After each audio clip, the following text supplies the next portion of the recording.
Deməli, biz hər il olduğu kimi bu ildə Cəlilabad rayon Cəfərxanın kəndi ərazisində yerləşən Paşatepe abidəsində mövsümi qazıntılar aparırdıq.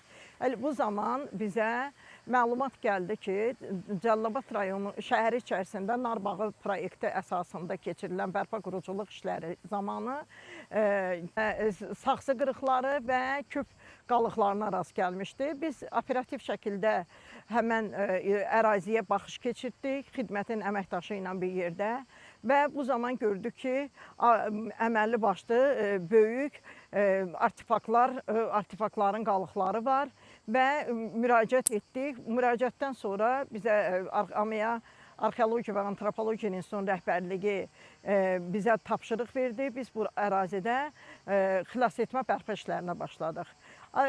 2 günlük apardığımız xilasetmə bərpa işləri zamanı gördüyünüz bu 2 dənə küp qəbir, həmən küp qəbri müşayiət edən, axirət dünyasında inam üçün müşayiət edən saxsı qablar, bundan başqa müxtəlif dövrlərə əks etdirən saxsı qırıqları, obsidian qalıqları bir neçə dənə, çaxmaq daşı qalıqları bir neçə dənə və eyni zamanda müxtəlif dövrlərə aid bir neçə artefakta əldə etmişik.